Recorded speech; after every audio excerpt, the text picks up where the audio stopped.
just wanna talk about some books. Hey, I just wanna talk about some books. Talk about some books. Talk about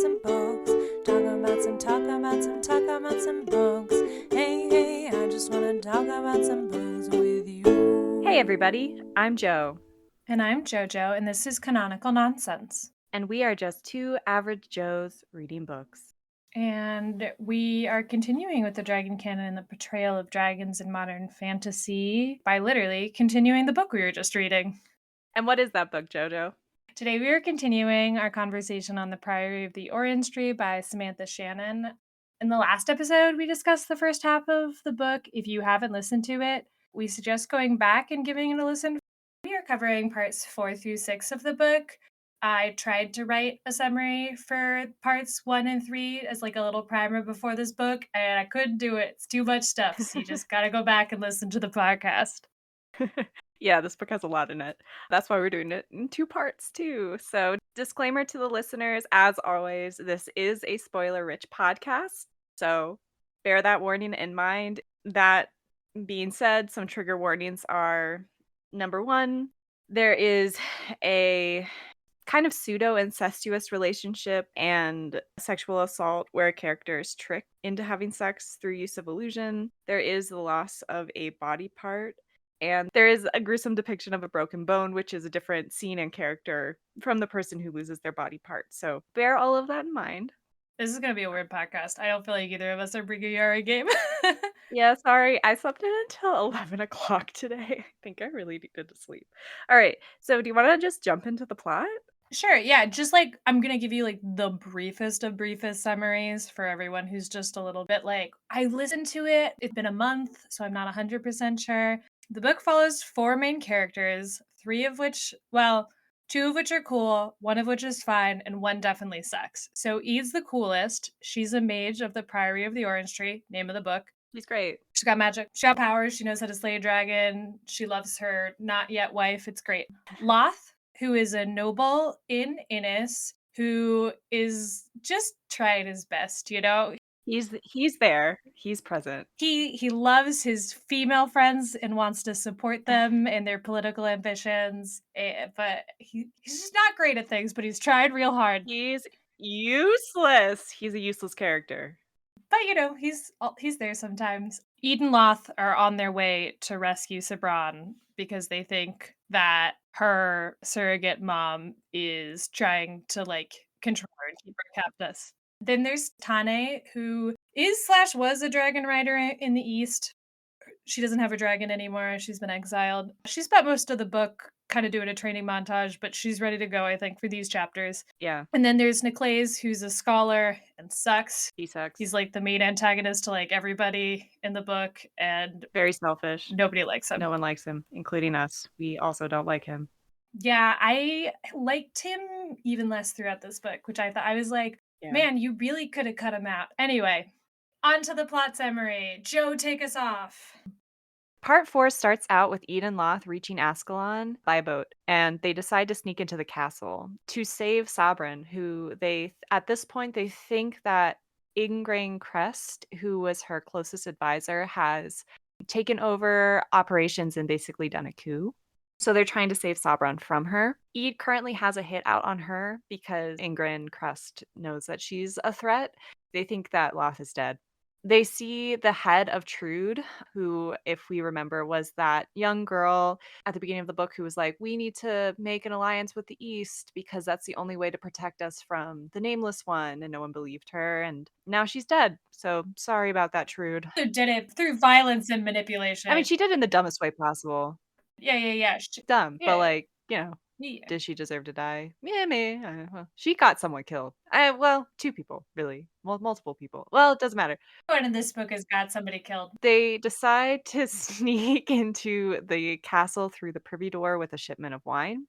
Ede, in the process, kills the knight almost immediately. So they're like, oh no, we now have a time limit because they're going to find this knight. So they decide to separate. Ede sneaks around, sees a bunch of people with the cup symbol on their clothes, which is the symbol of the Knight of Justice, which is Ingrain Crest's ancestor. And this is like a big no-no because these people are supposed to be loyal to the queen and not loyal to a knight of virtue's ancestor. So Ede's like, yeah, this coup probably did happen the way I thought it was going to happen. Nailed it. Let's go. Yeah. Loth is able to find his sister Margaret, who has been in the castle this whole time, but has been barred from seeing Sabrin. And she does basically confirm all of Ede's suspicions, except she does say that Combe had fled the castle a few weeks ago in fear of Crest's retribution and like not retribution, but like power grab. She says that Crest is not allowing anyone but her granddaughter Rosalind, who is another lady of the body, to see Sabrin. They then go and free Lintley, who is one of the knights of the body, one of Sabrin's personal guards, and a few other knights of the body who are confined because they were still loyal to Sabrin. Some of which are ladies, by the way. It's important to know that Yeah. the Knights of the Body are like 50% women. Hashtag progress. Yeah, equality. It says here that the Knights of the Body are the best knights in the whole world and that they are like the best fighters, the best of the best. But we have not been shown this even once. Every time they have the chance to show their prowess, they fail. So this isn't true. And also, how did they all get confined in the first place? It's ridiculous. I was gonna say, yeah, the Knights of the Body all suck. They don't do anything for the rest of the book other than, stand around and be guards. I do have a theory on how they all got trapped, and I think it's because that they were told that there's birthday cake in like the dungeon or the break room or something. So they were like, "Oh, cool, birthday cake," and they all walked into like a dark room, and they're like, "Hey, wait a minute, where's all the cake?" And then they slammed and locked the door behind them, and they were like, "Oh no, we're trapped." So that's how I think that scene went. Yeah, it's like the final episode of Avatar: The Last Airbender when Sokka's on the airship and he's like, "We have a birthday today. Everyone go down to the airlock." And they all go down. And the one guy's like, "I can't believe he remembered my birthday." And then they all get like jettisoned out of the airship. It's like that. So the 2 of them, or actually 3 of them now, gather all the knights, they gather the weapons. Ede is climbing up the queen's tower on the ivy that she climbed up before, who no one thought, maybe this is a security risk. But that's neither here nor there. She gets into a window, she, like, looks down and sees that Margaret and Loth and the other knights of the body have made it into the courtyard and are getting attacked. So she sends down a fireball of draconic fire, which is red, so it's different from regular fire. It's like very red. And it confuses everyone because they're like, oh no, there are dragons here now, which is a pretty good plan, in my opinion. I think that was smart of her. Loth then makes a speech to the rest of the castle because all the nobles are like peeking out and they're like, what's going on down there? So he is like, hey, there's a coup happening. Don't let the coup happen. And then all the people in the castle are like, maybe we shouldn't let this coup happen. Yeah, everyone's a big dummy in this book, but good at heart, except for the people who are evil. Crest, Yeah. who is her closest friend and ally, and who's like been her surrogate mom, she faints probably because Crest poisons her, and then Sabran gets locked away because like she's got to protect the baby. So everybody else is just sort of like hanging out and is like, oh, I guess the queen, who's been like pretty reserved for her whole life, is still up there. And then Loth is like, she's not up there. It's actually really bad. And it's just like all of these town folks are like, oh. Yeah, Ede turns around and from her place in the castle that she's being advanced on by 12 of Crest's retainers, her guards, 12 who are surrounding her. And she's like, I'm not going to use magic here. There's no time. And then she takes them all out physically in an ill-described sentence. It's just because Ede fucks so hard. That's why she's just the coolest character in this entire book. It's ridiculous. Ridiculous. Absolutely. Does she take them all out with one swing? Are they all just like, here, let me line up? I have the fight scenes like a C where you're not really sure where you are in space, but it's a cool scene that they're vaguely described. And it moves pretty quickly too to something better. So it's C. Keep going. Crest then appears and she's like, ha ha ha. And she villain monologues forever. Long enough that Lintley is able to get there and he's like, you're under arrest. And she's like, fine, I said my piece. She's a religious fanatic and she's like, you're all living in sin. I finally get to tell you how much I think you're sinful. Yeah. And Sabron's a bastard, literally, because maybe her mom stepped out on her dad, and I'm the only one who's pure enough to lead, blah, blah, blah, blah, blah, blah. Yeah, you learn that she was part of the plot that killed her mother because she thought her mother was impure because she had an affair with a Harlow guy, the guy who is in charge of the taxi service, the Rose Eternal. The privateer. Taxi service, yeah. Best privateer taxi service, Rose Eternal taxis. They say privateer like so many times in this, which is why I'm bringing it up. They're like, "You're a pirate." He's like, I'm a privateer."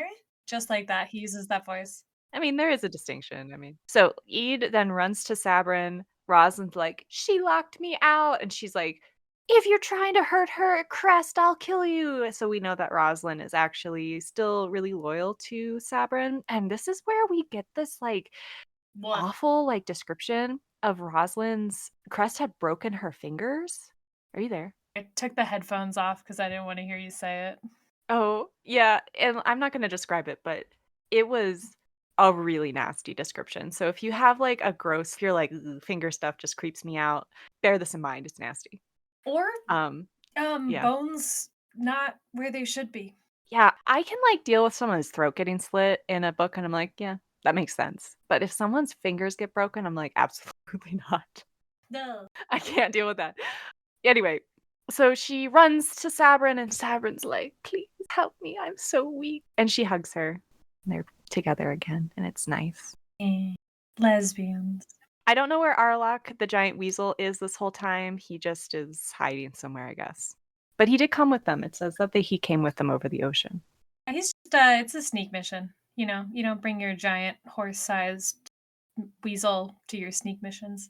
So the chapter ends. The next chapter. Well, this is, again, I'm going just through all of this plot, and then I'll move to the other point of view characters' plot. So the next time we see them, Loth and Ede give Sabrin a full plot summary of what they had been doing while Ede was in exile and while they thought Loth was dead.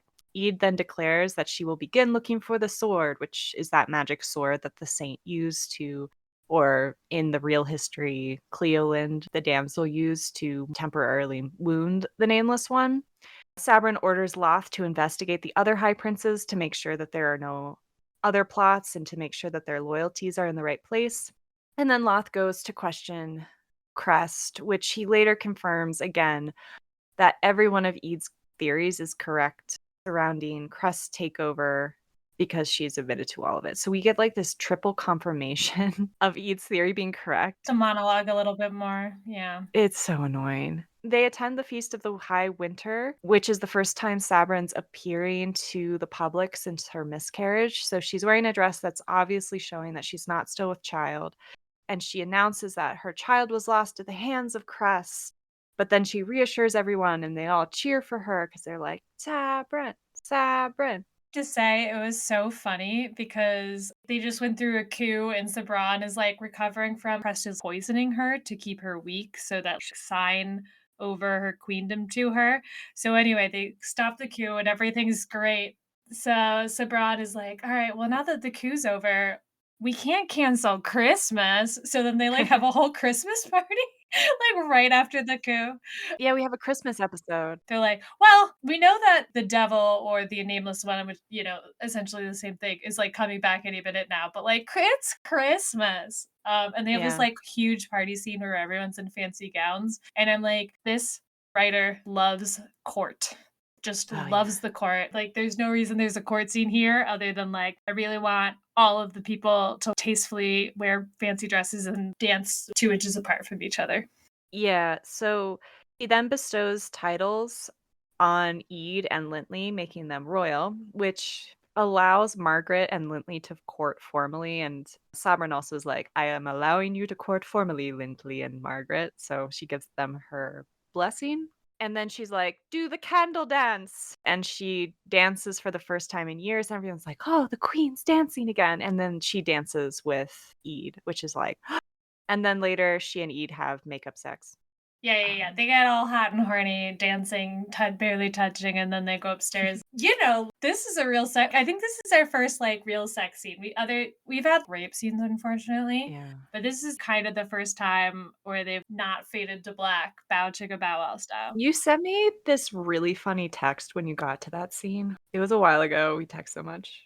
For the listeners of this podcast, we do talk before this about it. And usually, if one of us knows that the other one is ahead of the other person, then they'll text them about stuff as they go through.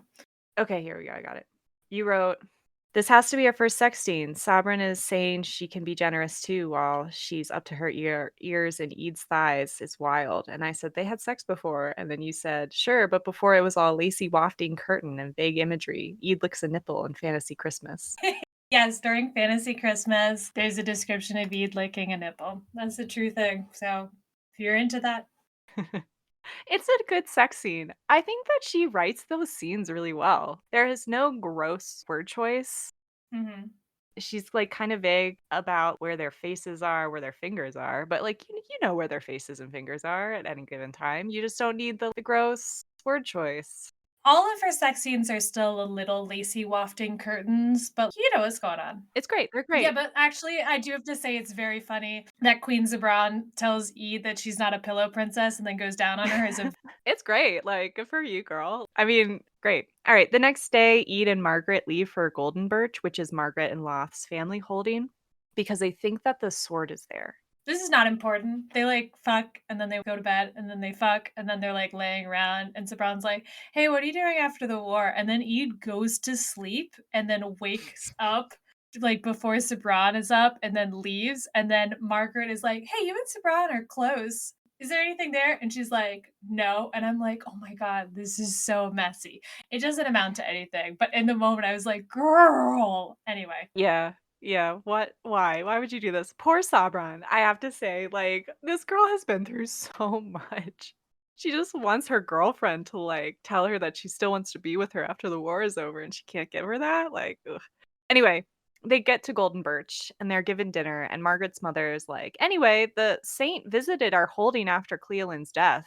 I wonder what that was about, 1,000 years ago." And then they go to Margaret's father, who he has a brain injury that's affecting his, like, memory and his perception. it's very much like a storybook. Fantasy Alzheimer's, yeah. It's more like a soap opera amnesia sort of thing where Yeah. it's, like, just real convenient and mysterious.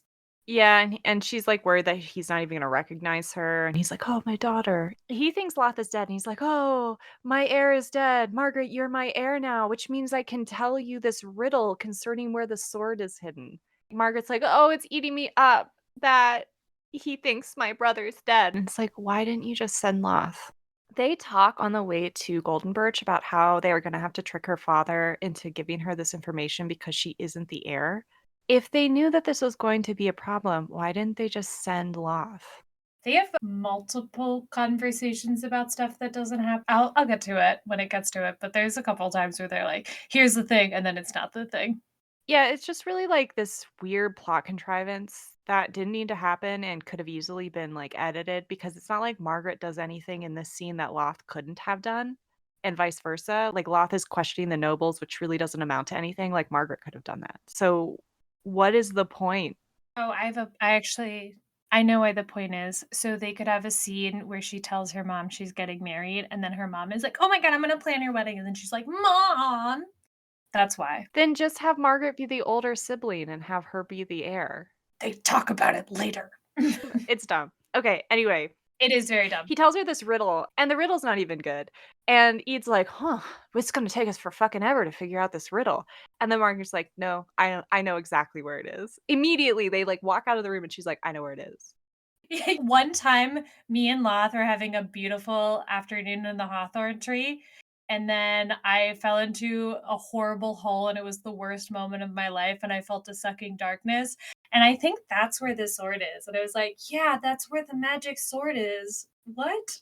Yeah, completely random. Loth, when they were little, like dared her to go into the forest that they thought was like haunted by the witch, which is Kalyba. And then she like falls down a hole, and then she falls down a bigger hole, and she ends up in a tunnel. And she's like, "Oh, rabbits couldn't have made this hole."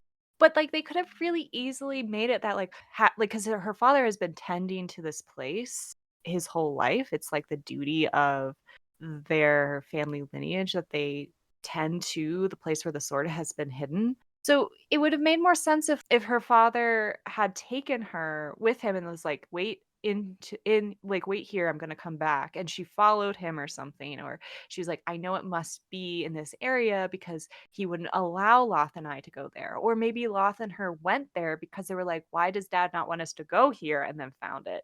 It's so dumb that it's just this random thing that they did in their childhood that she's like, aha, this is it.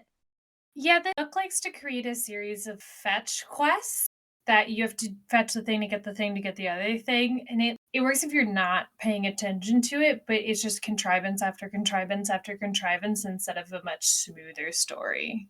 None of these take too long. No. So I found myself brushing them off, but it's just stupid thing after stupid thing after stupid thing. I honestly think that if it was just one thing or two things that I would've been like, "Yeah, that's random, but whatever." But it's almost everything. Like, there's so many times in this book where this just random thing happens that is good for the narrative that's just brought up immediately when it's needed, and it doesn't that's not how you write something. You have like, put foreshadowing in this book, girl. Like, come on. Anyway, they go to the tunnel and they climb in, and Ede calls to the sword with the jewel and her mage fire because the jewel is Starin and her mage fire is Sidon, and the sword is also made out of Starin and Sidon. So the sword Yeah. appears.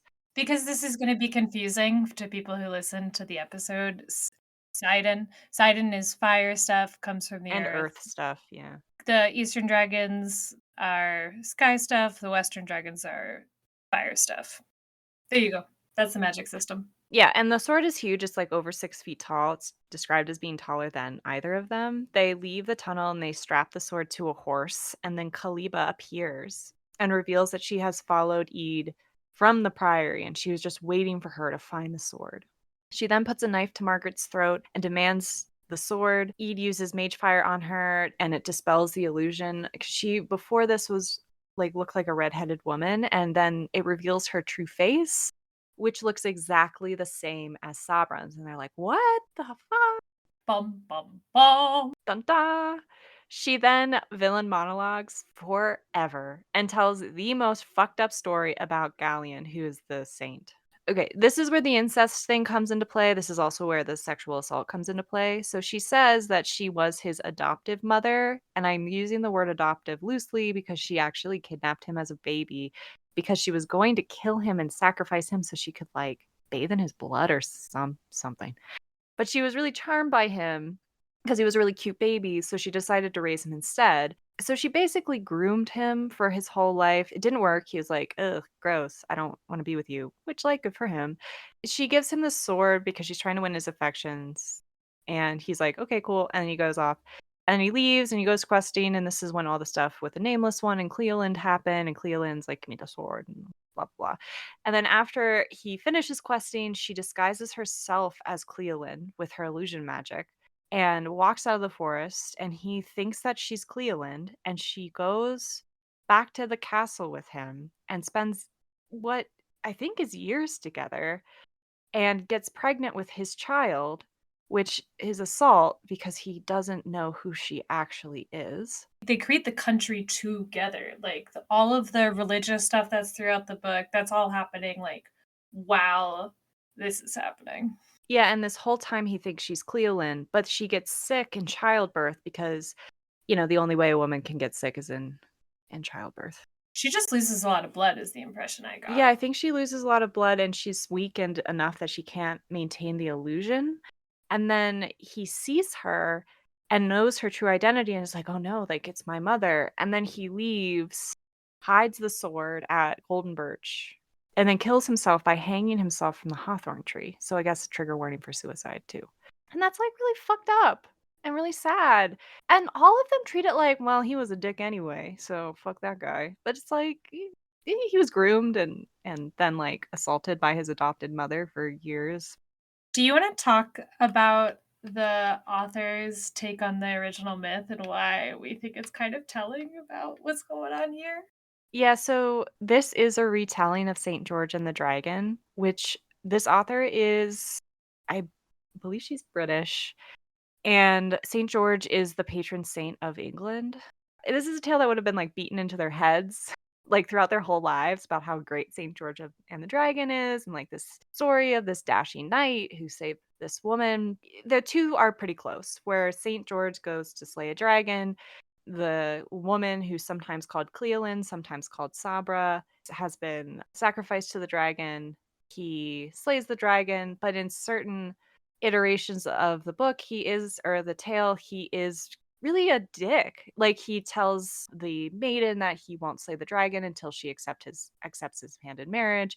He has her, in some versions, like, take the dragon alive back to the city that was being harassed by the dragon, and tells the city that he won't kill the dragon until they all convert to Christianity. There is some, like, sexual assault in certain iterations. There is some coercion into sex in some iterations. So, like, depending on the version you read, it's gonna sometimes be a really, really problematic figure that is now the, like, patron saint of this country.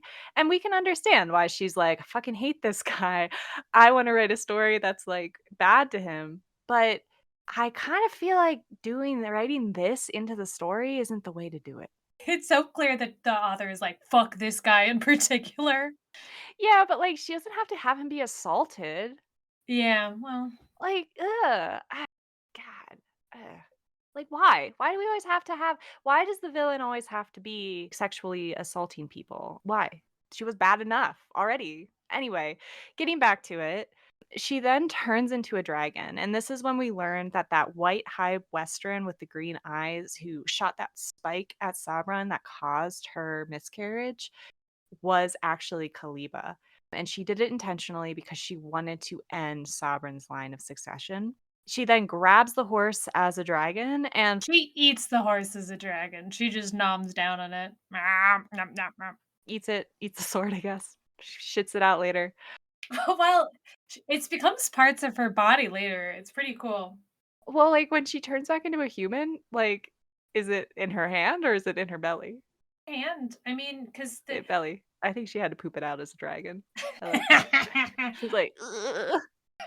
we've all been there. We've all had that poop. Anyway. Feels like shitting a sword. uh, where are we? Right. The basis of the Innis religion is told to be a lie, and they lose the Mhm. MacGuffin that they just got 40 seconds ago. I about lost it during the scene. I think this is the worst part of the book. Chapter 4 is the worst part of this book. Yeah. They return with Aralak. Somehow he found them. He pledges himself to Sabran and he's like, I'll protect you. And then she's like, well, what does he eat? And he's like, worms. And she's like, I like this guy. And he's like, I like you too. Yeah, real finger guns. Ayy. Yeah. Sabran suggests that they make an alliance with the East. And I feel like this must have made Trude's head spin around on that spike because she had been saying that this whole time. So, again, poor Trude. You were right. You just did it in the shittiest way possible.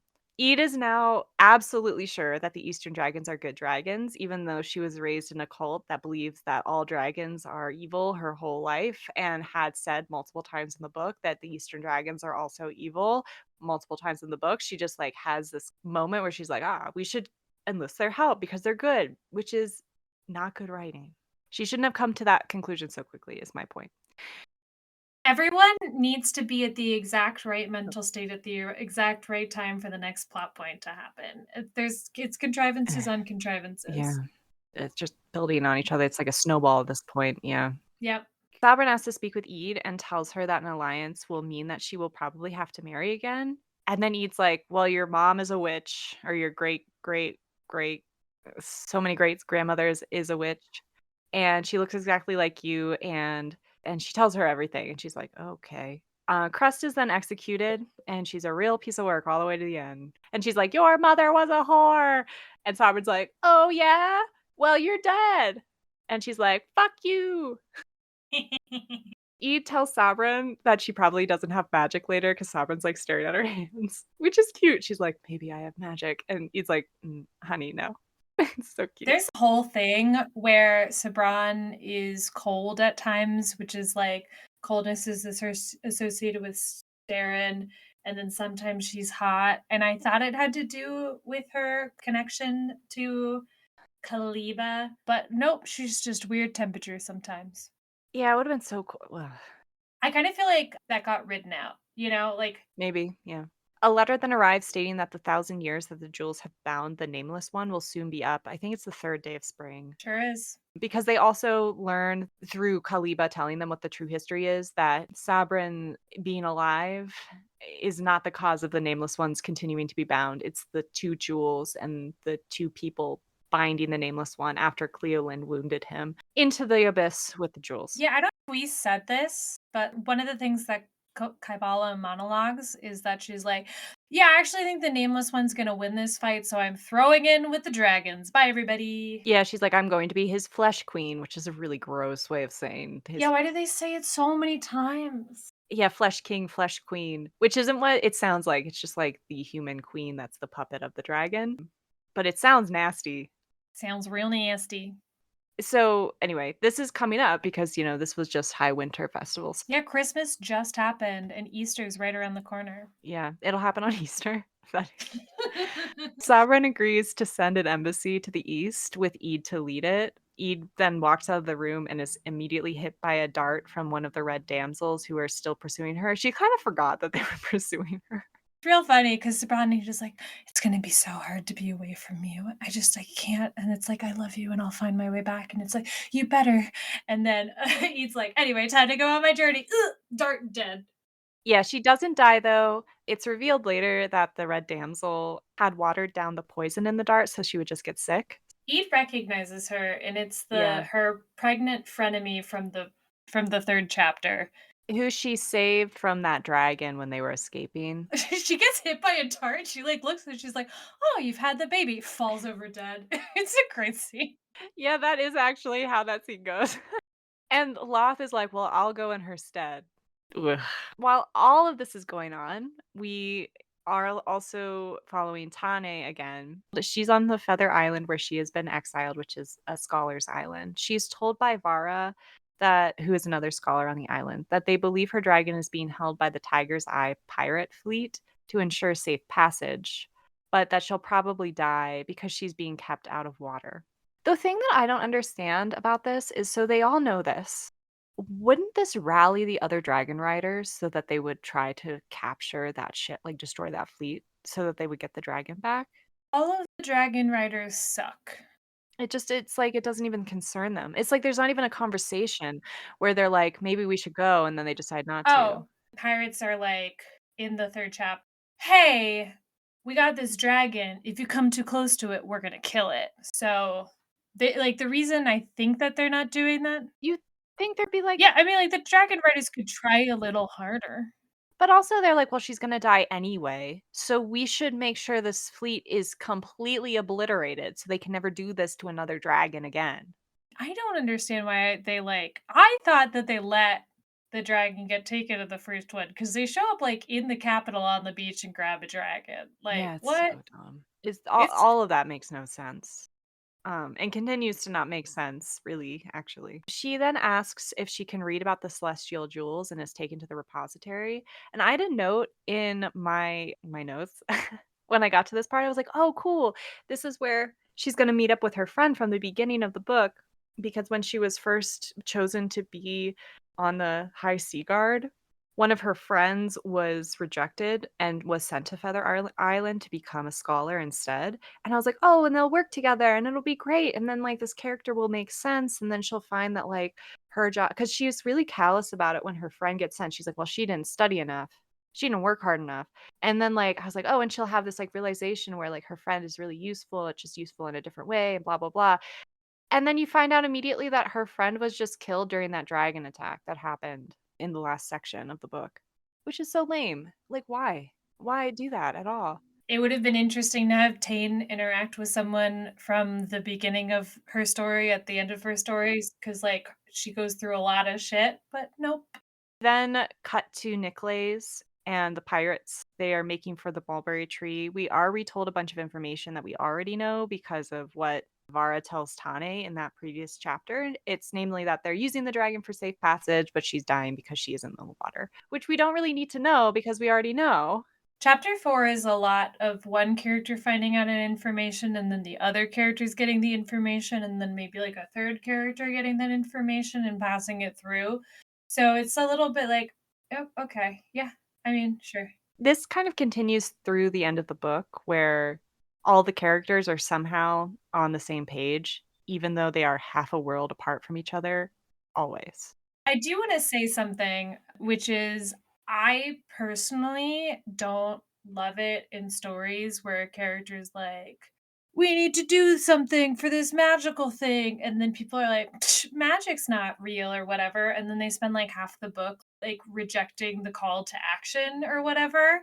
And it's kind of annoying because you're like, oh man, if you would just like nut it up and did the thing that you were supposed to do like 3 chapters ago, we could be moving on, but instead we have to like talk you into this thing for 3 chapters. So I kind of do appreciate that this book is like, we gotta get the MacGuffin, and everyone's like, we gotta get the MacGuffin, and they're like, all right, off we go, you know? Yeah, but if that was all that was happening, it would be different, but, like, we are given information, like, twice over multiple times because it's like, oh, Tane's like Vara's like, "Hey, your dragon is being used for safe passage, but she's probably gonna die because 'cause they're keeping her out of water." And then in the next chapter, Niclays is like, I think we're talking about different things. "Yeah, I think we are talking about different things."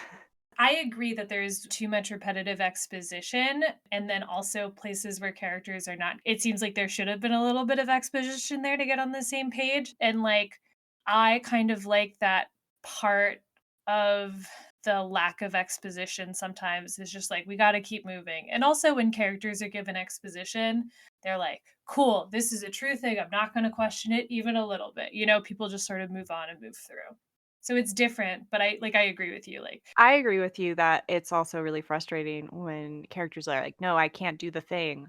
And I like when the plot just, is started, but I also believe that you need to write a character in a way that is loyal to their characterization. So in the case of like Eid being suddenly like, "Oh, we need to go get these Eastern dragons," even though previously up into this very moment, I thought constantly that they were just as bad and evil as the Western dragons. It makes no sense for her character to think that. And if the book had like kind of laid in and like placed in clever moments her starting to think like, well, maybe we do need them, and like the enemy of my enemy is my friend, and you know and like learning that they are also made of Staren instead of the Sidon and all of this stuff, and like, well, Sidon isn't evil when I use it necessarily, it's just like, and it's what the dragons are made of. If we had like this internal conflict inside herself up until that point, then it would have made a lot of sense, but there isn't any of that. I just think that there's just not enough characterization to like No, there's not. there's a lot of things that feel like nebulous. These are just two-dimensional characters. They move so quickly from place to place and are so obviously, I'm trying to think of the word to say, like they're so like wide-eyed ingenues, like what they say is what they do, like everything. Yeah. This is like a book in primary colors is how I like to think about it. That's a good way of describing it. Yeah. There's not a lot of depth here. Yeah. And you get that sort of in, like, the way that the characters move through the space where it's just like, there's just not a lot going on. Like, Yeah. Tate is traumatized by all the people that she's led down, and that's, like, everything you need to know about her. Eid's too cool. It's too cool. Keep going. Part 5. Loth crosses the abyss on the Rose Eternal taxi service for, how many times. I think it's 3. There is a storm at sea, however, and they almost die, but they don't, and they make it to the one island, but they're blown way off course. It would have made more sense if they were just headed towards Feather Island, because that's the island they end up making it towards. It's described that the ship is somehow able to avoid the reef on its own, which we learn later is Tané, the celestial jewel that Tané has, allows her to control water. And she's pulling the ship towards the island because she wants to then commandeer it so that she can take it and rescue her dragon. We also learn that Feather Island doesn't follow the C-band that all of the East follows, or like Siki follows. I think not all of the East follows. So they are actually a little bit safer on Feather Island. They aren't going to be executed right away in the same way that Sulyard was executed for breaking the C-band. So again, it would make a lot of sense if they were like, we're going to stop at Feather Island because they don't observe the sea ban, and then we're going to figure Well, it they out don't from know there. Feather Island exists. They're literally like, "There's an island there that's not on the map." Yeah, but wouldn't it make more sense if what I Sure. said was what There's it was there's going a to, there's, like, yeah. so many plot contrivances in this one scene. They're like, everybody has to go on land and abandon ship because it's wet here, and somehow all of our water got fouled by seawater. Like, girl, you don't tie that shit down. Yeah, how did all of their water it all just rolled off the ship? To get this ship so that Tane can commandeer it is the dumbest scene in the book, and I truly think that. Like, you were like, "These pirates can't read a spice map?" I'm like, "These pirates can't fucking properly store their rations?" I'm like, you know. Yeah, it's really bizarre. Like the captain Harlow is like, we have to go ashore because we really need water because we're completely out of water and also out of food. And I'm like, how? Like, how long was the storm? And I guess like you could say, well, they were really blown way off course, but how far? This world cannot be that big because they cross these oceans so fast. I do Tane stealing the ship rules. She just, like, Yeah, swims out, and then she, stabs a guy and throws him overboard, and then, like, throws a bunch of other people overboard using the power of her gem, and then yeah. Loth is like, "The gemstone!" Well, Loth follows her because he sees her swim to the ship, so he's like, "Oh shit, she's gonna steal a ship." So he follows her because he thinks he can do something about it, but he can't do anything. So of course he fails at that. Yes. Um, and But he tries to like kind of attack her while she's attacking everyone else, but he gets like hit. And I think it's implied that he gets hit with water because she's water water bending. bending. She's like Katara basically. And she then like punches him, I think, and like he passes out. And when he wakes up, he's like tied to the mast of the ship. But like before she punches him, he's like, "Where'd you get that jewel?" And she's just like, "What?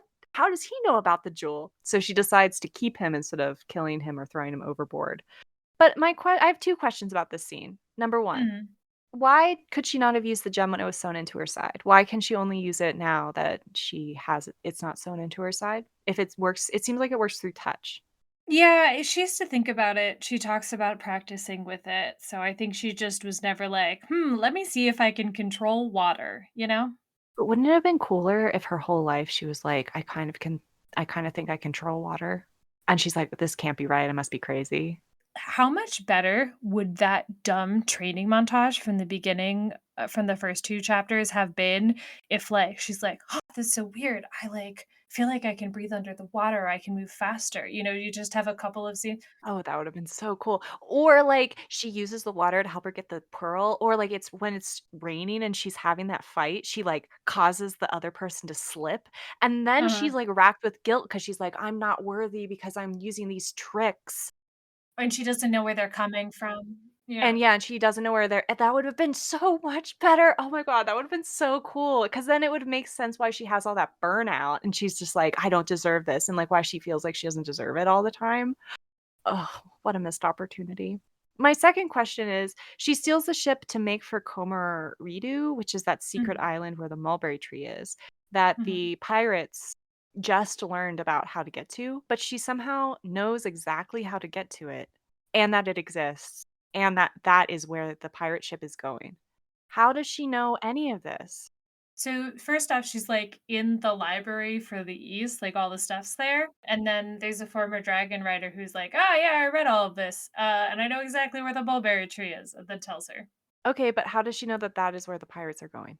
Because they know that they're going to the mulberry tree No, they to get the don't. elixir of No, life. they don't. They just think that they're using the dragon for safe passes so they don't get attacked and they can What? continue to like no one Somebody knows that they're going knows to the mulberry they, tree. like, announce that they're going to the mulberry tree, No, they like, the don't. pirates are like, "We're on the mulberry tree." Who Look, would they have told? I don't know, like, the people, they're like, "Sorry, Navy people, we gotta go to this mulberry tree." I don't No. know. No one knows. No, Look there's no way she would know this.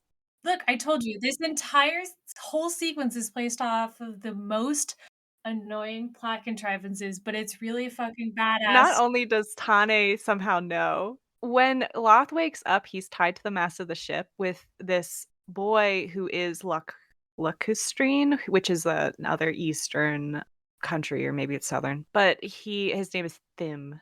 And Thim is somehow able to immediately guess that she is going to Komaridu because she wants to get her dragon, and that's where they need to go in order to get her dragon. How he knows this, I have no idea. Them's just the best character. Them's just immediately down. He can read minds, apparently. He's just immediately down to do whatever, and he's there. It's great. He is also like, "Yeah, let's get your dragon back," because he's from a nation that has dragons, and her dragon is Yeah, he's from the East. but her dragon is lacustrine or lacustrine or however you pronounce Ah. it. So he's from the nation that her dragon is actually from. Yeah, really, really down to be kidnapped. Tim's great. Yeah, because he's like, "Yeah, she's a dragon rider." Like, he has a lot of respect for her. Also tied to the mast, and she's just, like, powering this boat with, Yeah, like she's, like, windmilling her arms, yeah, what? No. getting the why, like, speedboat style. I just thought it was really cool that Yeah, she's just in this giant stolen ship motorboating it through. Just, like, imagine it, like, up on a plane. yeah. Loth also is like, "I am tied to the mast with the most rope I've ever seen in my life." Like, she's, like, taking no chances. They're basically, like, swaddled in rope, which is kind of funny. He tells her that he'll help her if she unties him. She does ignore him at first, but then she eventually unties him. One thing that starts here and continues through the entire book is that everybody in this book speaks Innish. It's a little bit like English, where like none of the Innish speak a different language and everybody else speaks Innish. It's very dumb and also very funny. I mean, I didn't mind that. She, like, at first is pretending that she can't understand it because she's trying to let him let something slip, but then he's able to he, like, annoys her to the point where she's like, "Can you stop?"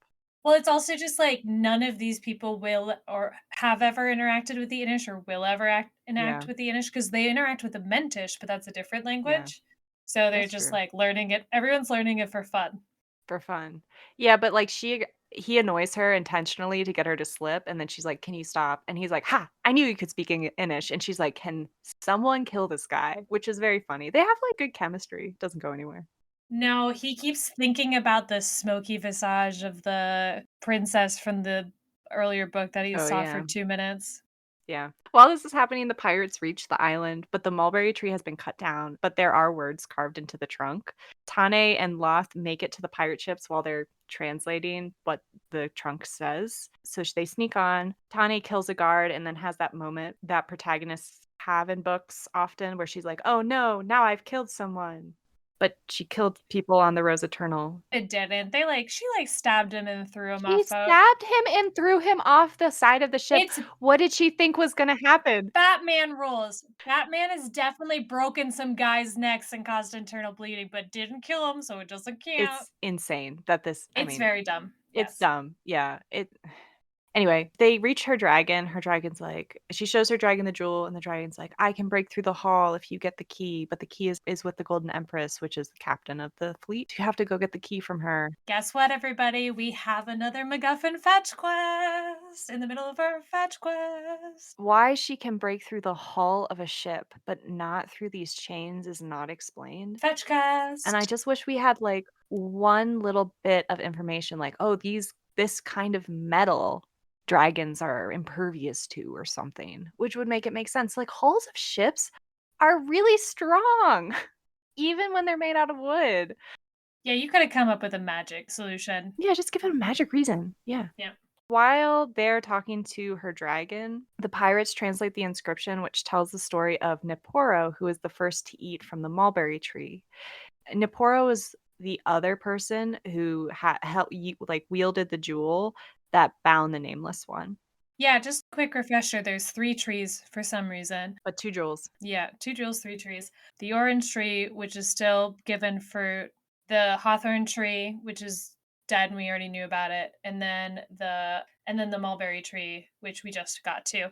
Everybody who eats from one of them gets eternal life. The first to eat from them. Cleoland was the first to eat from the orange tree. Niporo was the first to eat from the mulberry tree, and Kalyba was the first to eat from the hawthorn tree. And eating from those trees, being the first one to eat from those trees, grant you eternal life. Is she still alive somewhere? Like, is she dead? What happened to Her her? How'd she die? her bones are in the priory. So she's dead. But how did she die? She has eternal life. I think I'm pretty sure they said something about the effort to bound the nameless one killed them, which you think would be a thing later, but isn't. Okay. It's dumb. This book. Yeah.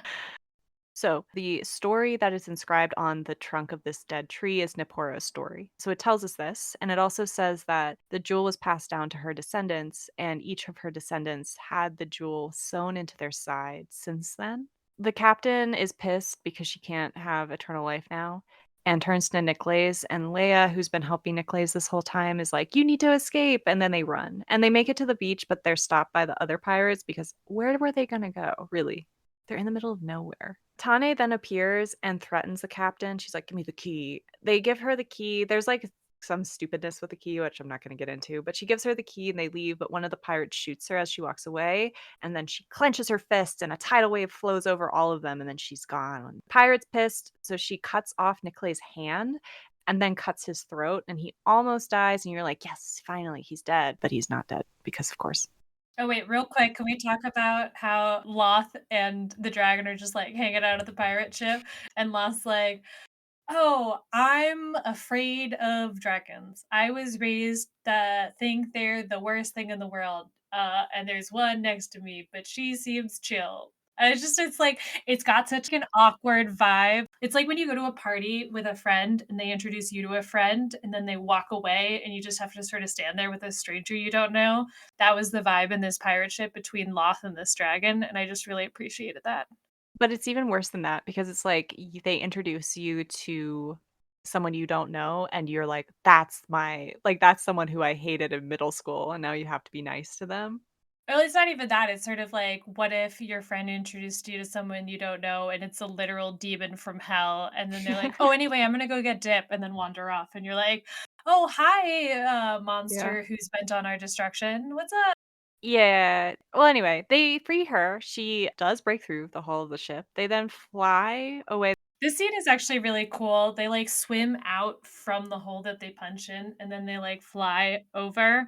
Also, dragons are attacking because every scene going forward will be interrupted by a dragon attack, which is cool but stupid. It doesn't like so this island is like in the middle of nowhere. It is extremely far away from any other civilization. It's basically just a tiny bunch of sand. And dragons aren't just like flying around randomly. They're being told to go certain places, like by the other high westerns. So why these dragons were like, you know what? Go check out that island. There might be someone there. Seem like they're just sort of marauding, I do have to say, because they talk about just like random chunks out of the countryside. There's no reason for them to be there other than that they need to get out of the scene and dragon attack is like pocket sand. It's like dragon attack and then they flee. But they go grab Tim. Thim from the Tim. ship. Some Tim. call me I like Tim. him so much because like they start flying towards the boat and he's like, "Oh, shoot," and then like runs up the mast and like hops onto the dragon and then Well, I think she like grabs him with her tail. She's like, "Oh, scooping you up." just scoops him and then like he climbs up and he's like, "This is great." He's like, "Hi, Mrs. Dragon." Like, he's very sweet. Yeah. Yeah, and then like a dragon starts barreling at them, not like sorry, or a worm, A Western dragon, yeah. and he like shoots at it. I'm like, "Good for you. You know, you're helping." Yeah, he's like, "Fuck that dragon." And then the Eastern dragon, Tane's dragon, it tries to blow fire at them, and she uses wind and blows the fire back down the dragon's throat, which causes it to fall into the sea. Yeah, that was cool. It was a good dragon fight. It was the first time we see the two different kinds of dragons fighting each other. I just wish it wasn't so random that the dragon was even there. Like, why was it there? Tane passes out then because she did get shot. Loth then asks the dragon to take them to the Emperor of the 12 Lakes, which is like, okay, thanks, Loth. Tane wakes up at the Imperial Palace and goes to see her dragon, and they have this really heartfelt talk where she's just like, "I'm so sorry I failed you." And the dragon's like, "No." And she's like, "I'm not worthy of you." And the dragon's like, "Of course you're worthy of me. You got me back. You saved me." And it's very, very sweet. Tane's like, "My water is all dirty, like, you shouldn't be you," and it's like, "The ocean is not pure, but the ocean is mighty and powerful, just like you. You have a dragon's ocean heart," and she's just like, "Ah."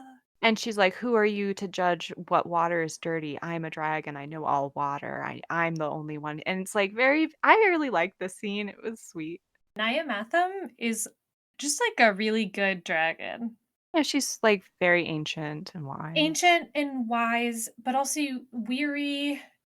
Honestly, it kind of reminds me of like a 20-year-old interacting with a 30-year-old, where the 20-year-old's like, "Rah!" And the 30-year-old's like, "It's gonna be okay. You need to take 2 deep breaths and we'll figure it out together." You know, I think that's really true. She tells Tané that the Emperor has accepted Loth's request to aid the East, but they are waiting for the Imperial Dragon to make the decision as well as his council, so they're kind of waiting for that. Loth then asks if they can get some fruit from the Priory to bring to Ede to heal her before they go, because she's going to be sent to tell Ede that the Emperor has accepted the request. So Loth is like, well, can you get a fruit from the Priory? Because that'll heal Ede because she's like dying. One more fetch quest, one more fetch quest. Yeah, just one more. And Tawny's like, okay, which like this is a really terrible plan because he's like, can you take your dragon and fly through a desert where this dragon can't go very easily and, infiltrate this organization of people who only exist to kill dragons and get this orange? And she's like, yeah, sure, why not? Tawny's an overachiever, She's like, people go to the bar and she's like, I gotta train harder. She's like, all right, so I just need to get past all of these people who are magic and are trained to kill dragons and get this fruit. Sounds great. I'm on it. She's just like, it's a terrible idea. So Tane leaves for the Priory, and we do have this travel montage where we learn a lot about how these dragon riders function on these long journeys with their dragons. We have this saddle that she can sleep in. It's like an open air palanquin. Then when they fly over the ocean, like Nyamathan like swims a lot, so like she's bathing while Nyamathan is swimming. Which I liked that we got that high detail into how they travel. I wish that it wasn't in the last 100 pages of the book that we learned It's that. funny for a book that has quite a lot of dragons in it. I just wish that we had a little bit more dragon scenes that weren't them blowing something up. Yeah, it would have been nice. It was nice to just get a little bit more dragon because they kind of just show up and things start to explode and then they peace. Or Tani got her dragon Yeah. and then like immediately lost her like they had one scene. So Yeah, it's lame. So Tani they reach the Priory, they get close, but her dragon is shot through the crown, and the crown is how the Eastern dragons fly with an arrow. So Tani's thrown from her back. She has to like track the red damsels down and fights them to save her dragon. The dragon does throw one of them with her teeth, so I think she might have died. But fucking badass. The dragon, so like the dragon's like, oh, I'm so sick, and they're like, we're gonna take this back or kill it. And then Tani shows up and like hits one, and then the dragon straight up takes a bite out of one and then throws it, which was like, let dragons be big, It was really cool to see the scale. yeah, and these dragons are huge. Like her eyes, Naya Mathin's eye is described as being the size of a shield.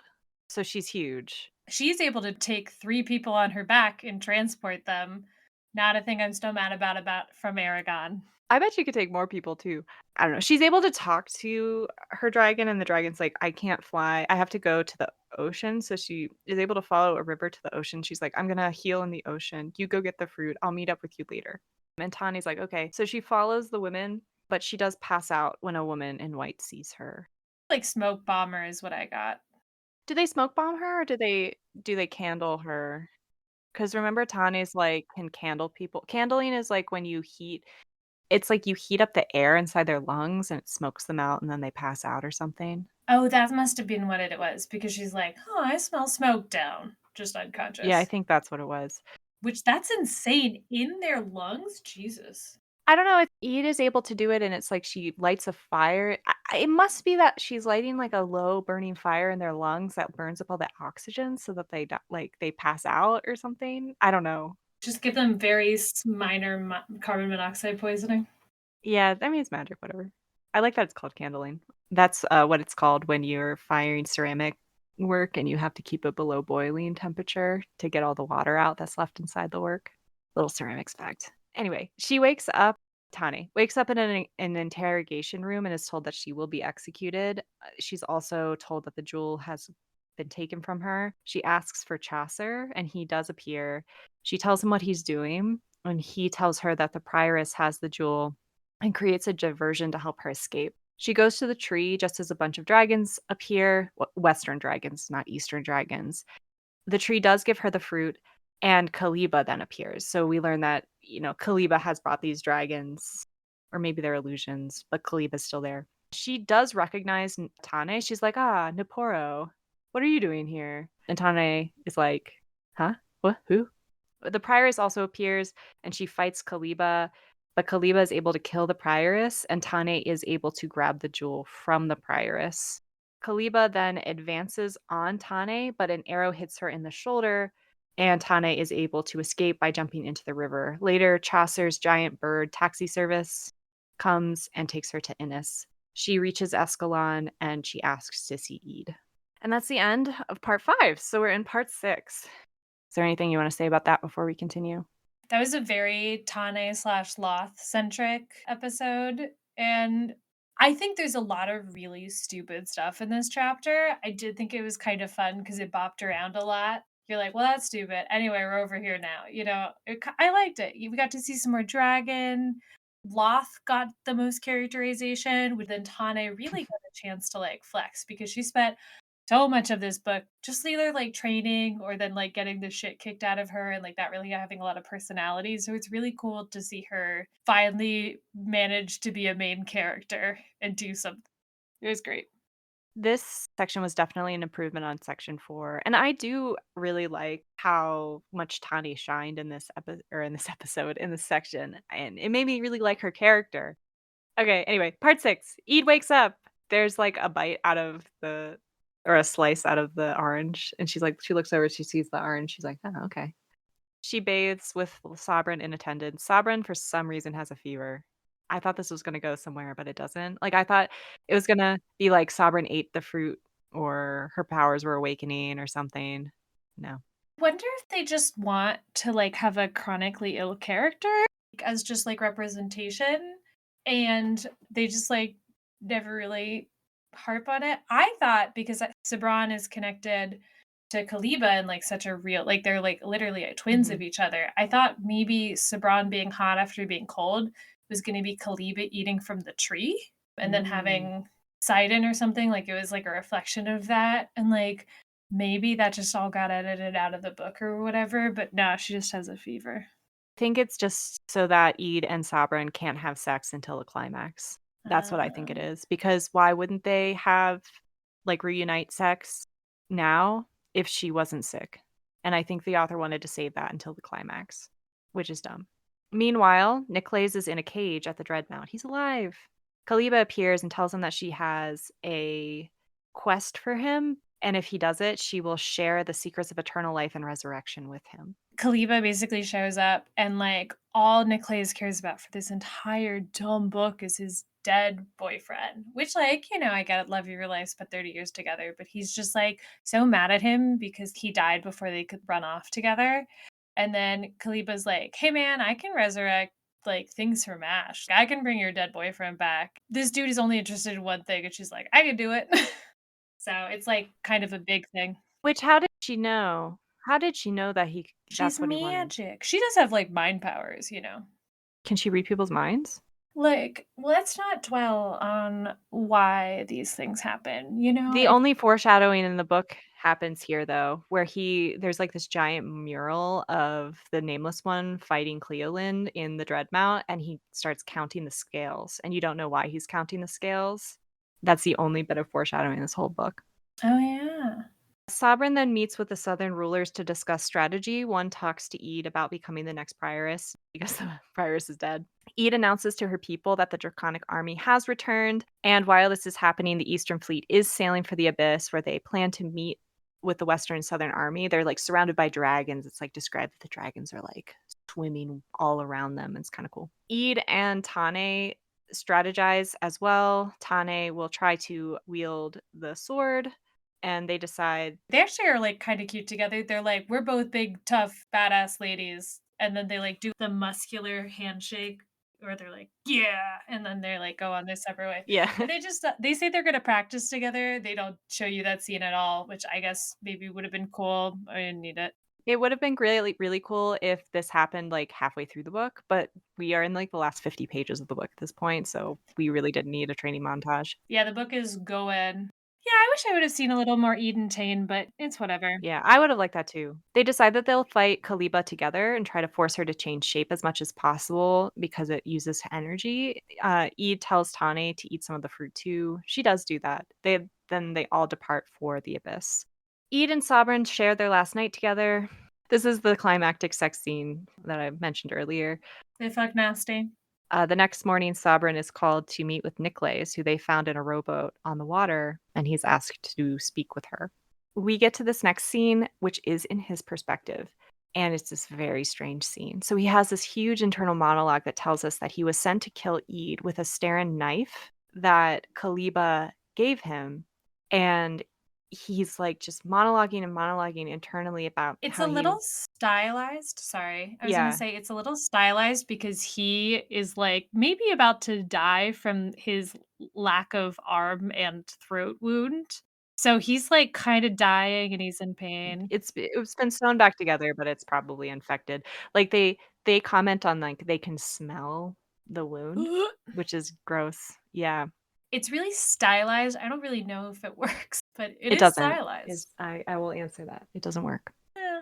I was gonna say, I do think the problem is that I read this chapter really quick because, like, at first he comes in and you're like not sure what's in his intentions are, but you know he was just asked to do something, and then like Sabran is yelling at him. He's like, "Oh, I hate that," and then he shows up and he's like, That's the one I'm supposed to kill," and he like kind of goes around and about how much he hates Sabran and how good it would be to kill her or whatever. He wants to take from Sabran, like, John Art was taken from him, which how does he even know that Yeah, they're an item? I don't know. I mean maybe Khalib. I don't know. Yeah, she might have known. And then Tane shows up and she's like, "This guy sucks. You can't trust him at all." And then I was like, and he's like, "I'm gonna stab him, but my arm hurts so much, and I'm gonna stab him." And you're like, "Is this guy actually gonna try to stab him?" But then he's thinking, like, this is a thing that, like, was definitely an editing error, but I was just like, "What are you saying?" Because he was like, "I need to trick them into thinking that I'm not going to stab them, and then I'm gonna do it with my wrong hand so they don't Well, like, they he has to. No, he's no, complaining that he has to stab them with his wrong hand because he only has one. it's not worth it." He then really abruptly decides not to kill Ede and gives them the knife. It happens so abruptly that I thought that he had a second knife. I really thought he had a decoy knife. He's like, "I'm gonna kill them and I'm gonna get all this joy out of it." And then he's like, "But actually, no, because I learned my lesson on that island." And it's like, wait a minute, what? No, you You were didn't. just, you were just like, and then I'm a different person. He doesn't literally go like, "No, wait, what would Janar do?" or whatever. He's like, "Actually, earlier I realized that I didn't want to do it." So Yeah, he also kind of has this thought of because Kalyba says, "Well, I'll kill Leia if you don't kill her." But then he kind of also has this realization of like Leia wouldn't want me to kill someone to save her life. yeah, because Leia rules. So he gives them the knife, which is a Starin knife. So it's the same material that the sword was made out of. And he also tells them that the Nameless One has a chink in his armor and where that chink in the armor is. So like where that loose scale is because he remember was counting the scales when he was at the Dreadmount. And Sovereign pardons him as like, okay, you can go back to Mentadon. The chink is from Cleoland caused it, so it's like Cleoland got the first strike in, and then 1,000 years later, her ancestors are gonna finish the job. Just cool. So the hole in the armor is a trope, and it's one that we saw in Guards, where they're like making fun of the trope in Guards. It's like, well, every dragon has like a chink in its armor. This is also seen in Beowulf when he fights the dragon at the end of Beowulf, and Smog also has a missing scale, which is his weak point. And it's generally it seems like it's in the neck.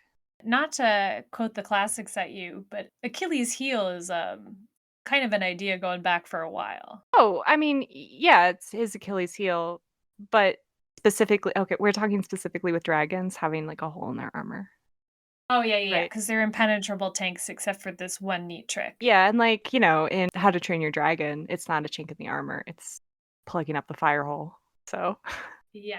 but this is like falling into the trope of the Achilles heel, if you will. Yeah, a lot of these dragons have like it kind of reminds me a little bit of Starship. Sorry, I'm Sure. interrupting you.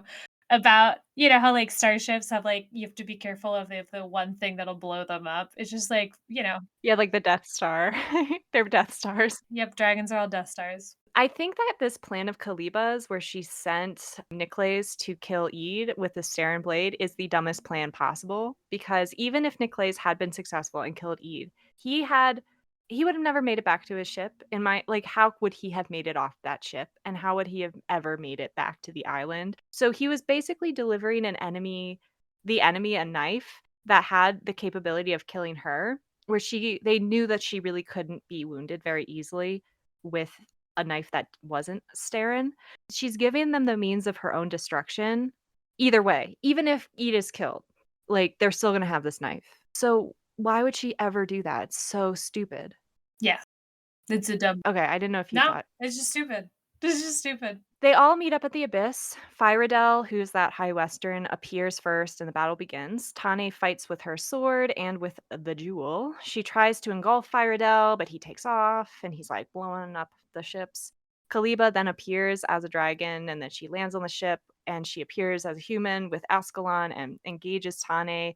And so they're fighting and she's like turning into like a stag and she turns into a falcon and she turns into like another animal and when she turns into a stag like one of the tips of her antler is silver so Tani's like that's where the sword is and when she turns into a falcon like her one claw is silver I think so Tani's like trying to figure out where the sword is and is like trying to cut it off of her. While this is happening, the ship that Sabran is on catches fire, so she has to swim to the ship that Tané is on.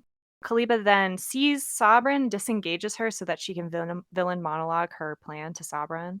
I think this is the villain monologue you told me I would hate, and I actually didn't hate it because I actually love it when a character is tricking a villain into monologuing so that they can get them. Like the punishment for a villain monologue should be death, and I appreciate that.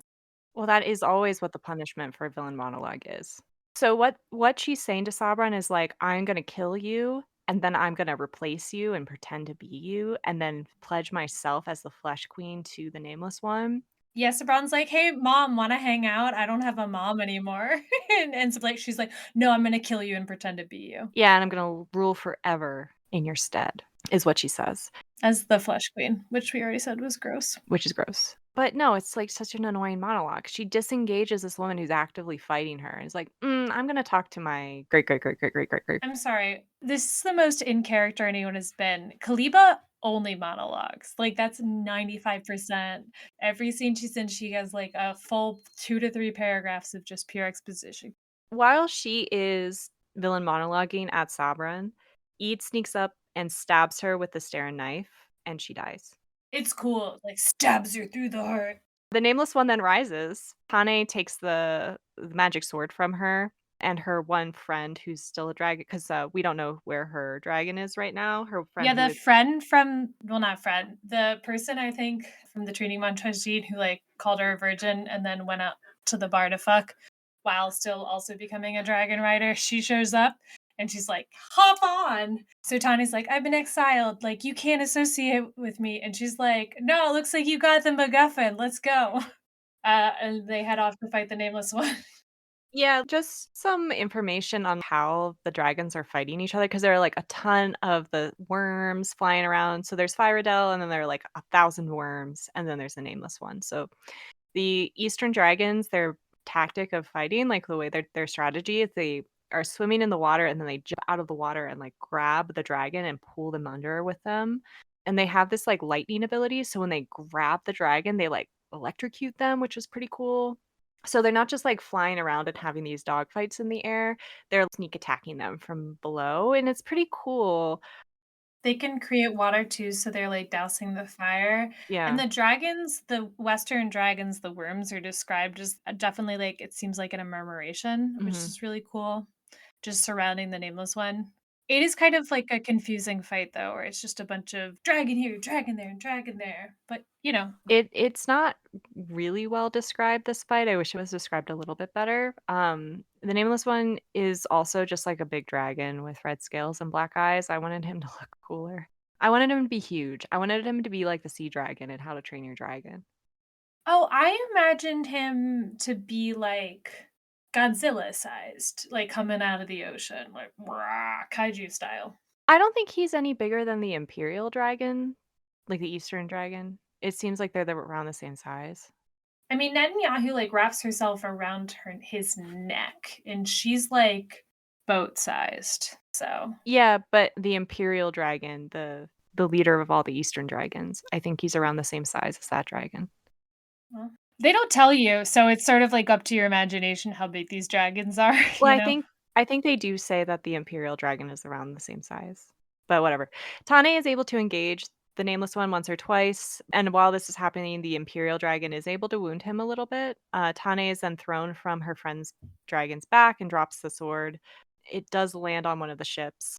She's then caught by her dragon, who appears and flies her to the Nameless One and then wraps around him where Tané can rip out that loose scale. How Nyamathan knew that this was their plan and where that scale was without talking to anyone, I don't know, but she does. Teen says it, like, in the middle of the fight, she's like, "Go over there. We gotta get him." Yeah, but how does she doesn't say like the 12th scale, Tane's the one who counts. but she wraps around his neck in exactly the right place. Tane's like, "Take me over there." The dragon's like, "Alright, let's No, go." it's bad. Um the, Alright. anyway, so the Nameless One's like trying to Mm. get at them. Huh? Mm. Oh my god, whatever. The Nameless One is, like, trying to get at them while she's able to rip the scale off, but he's, like, trying to get at them, but he can not because 'cause they're, like, close to his head. But then they, like, disengage, and he is able to bite off the, like, end of Nyamathan's tail as they descend and they, enter the water, but before that, Tané throws a knife and hits him in his little black eye. And as this is happening, Ede is swimming for the sword. The Nameless One is taunting her telepathically while she's doing this. He then dives for her, but then she stabs him in the hole. She's able to like get him there. The power, like the shock, throws her from the ship. Tané and her dragon catch her, and together they engulf him with the jewels and they sink him into the ocean. The other dragons now don't have him to give them their fire. So they're still like the worms are still alive, but they don't have any fire breath. So they all depart. Fyradel is still alive, but he also retreats with his dragons after the battle. So the battle's over. They won. Yay. Stupid because they stab the Nameless One, and they're like, "Alright, we stabbed the Nameless One, but he's not dead yet. We have one more thing to do. We have to use Jules. the jewels to lock it up." So they, like, hold hands, and then they weave their hands together, and then it weaves their magic together, and then they, like, weave the Nameless One into the sea, and then they kill him forever. I do like that they describe it as, like, weaving and, like, embroidery to some degree because it's like, this is a book about ladies who are fighting, you know? Yeah. I like that too. And they don't think that women's work is bad. Yeah. So after the battle, Loth finds his sister. His sister went to Yaskalon to be medical aid to the front there. She's like sitting in a tent with Lintley, who you say he has just a sexy scar. Yeah, it's just got a little sexy scar on her face. He's like passed out. He has a scar on his face. And she's crying. She's really sad. And he's like, it's over. And she's like, but at what cost? If you've seen a end of a war scene in a war movie, this is that scene, but with, like, fantasy. Yeah. Niclays goes back to Mentadon to see Janart's grave.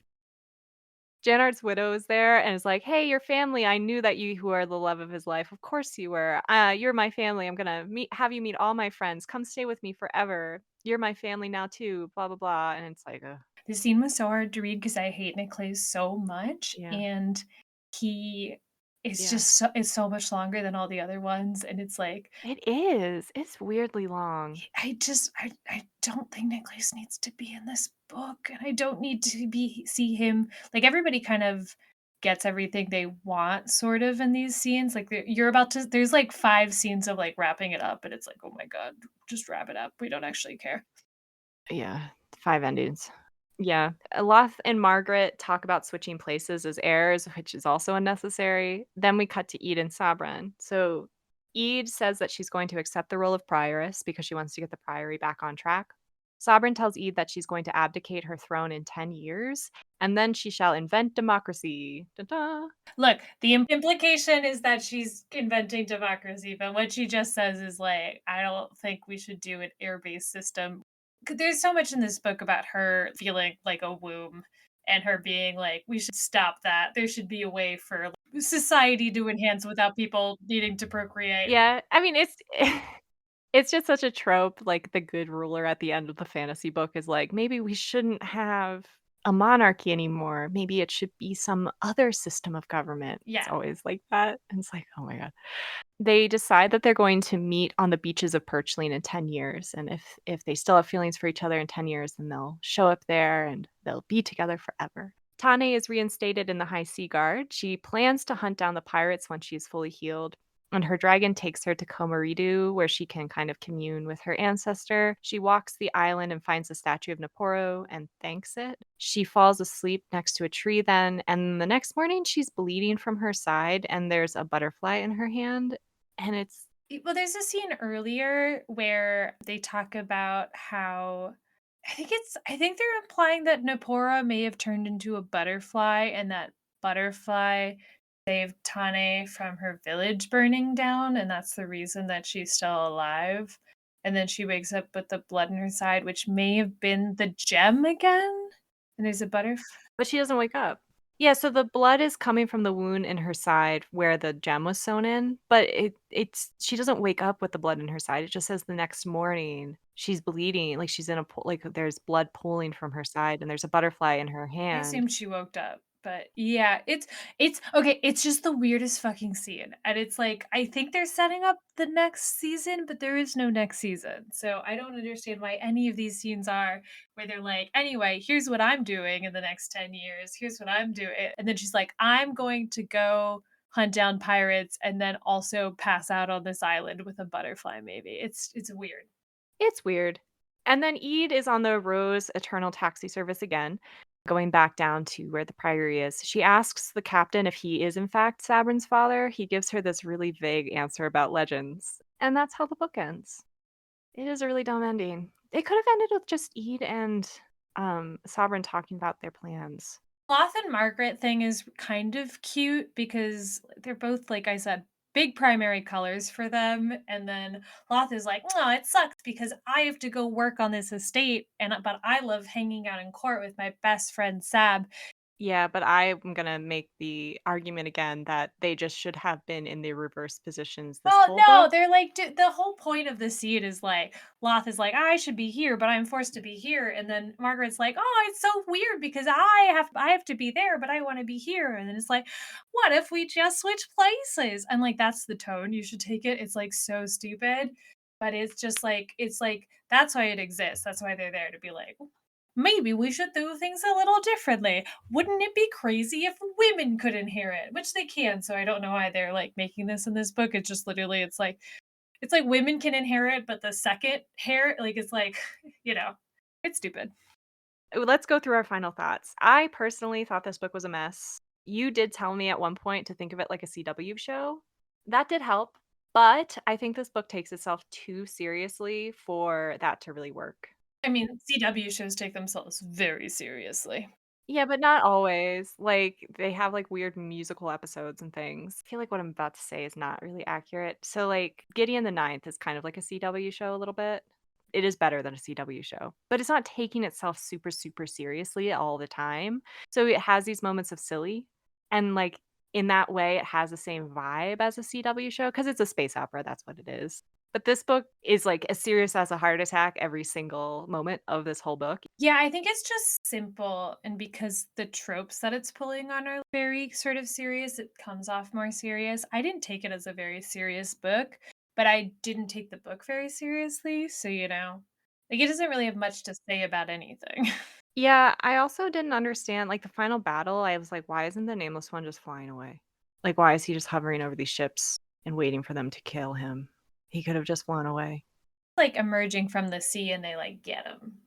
But he gets out of the sea and then is just like, It's not the best fight scene. I really lost the geometry on this scene, so I can't really help you on it.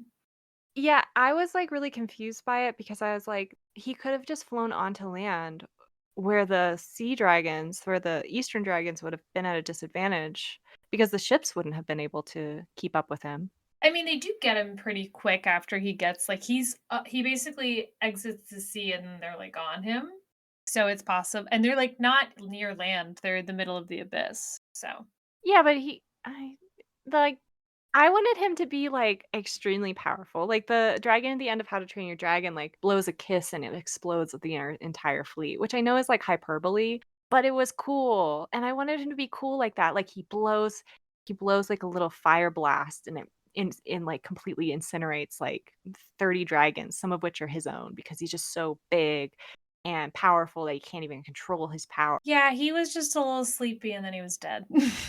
I just think it's like a different kind of fight scene instead of like an actual fight scene where you have like two people showing up. It seemed more to me like where you have to get the doohickey to push in the machine, and if you're really strong and you pull the machine really hard, it'll like do the thing you need to do to stop the other thing from happening. You know what I mean? Like it's just, instead of it being a character, it was more like a contrivance machine. You would hit the button right and hit it here, and then if you hit it there while they hit it here, then you could like knock it out.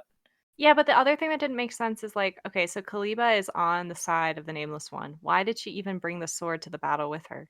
She brought the only thing that could kill the Nameless One to the battle with the Nameless One. She could have hid it anywhere else in the world. Yeah, but it'd been cool. They wouldn't have been able to fight it. Is she stupid? I don't think it's worth picking through every plot contrivance. This book is chock full of plot Well, I'm contrivances. not. I'm just picking through the ones in the climax of the book. Okay, I can stop now though. I'm just saying, like, I think we could go through one on one in this. I could like say like a wizard did it, but like whenever we get stuck on these sorts of things, I'm always like, I don't think that we need to talk about what it says about this particular one. I think it's more important to talk about what it says about the book. Mhm. And what it says about the book is that the book is a fucking house of cards that is like made out of air and prayer, and it really involves you to like to read this book and enjoy it. You have to run like off a cliff, what's the word, like comic book style, and you can't look down because if you look down, you're gonna fall, and you just got to keep running and not think about it. And if you do it, then you could like get that road runner. Otherwise, you're that coyote and you're going straight down. That's how this book works, and it's not good. I agree with that. I agree with that. Okay. Do you want to move on to well, do you want to talk about things you liked? You didn't talk about things you disliked, but if you're ready, we can. Do you want to talk about things you disliked? We talked a little bit about how this book is based on you not thinking too much about it and like trying to go with the flow. Because if you think about the plot contrivances that get you from point A to point B, you'll be annoyed. But I think it's, you wrote this in our notes, so I'm going to say it. There's no Mhm. foreshadowing in this book, even a little bit. Or if it is, it's like No. a scene ahead.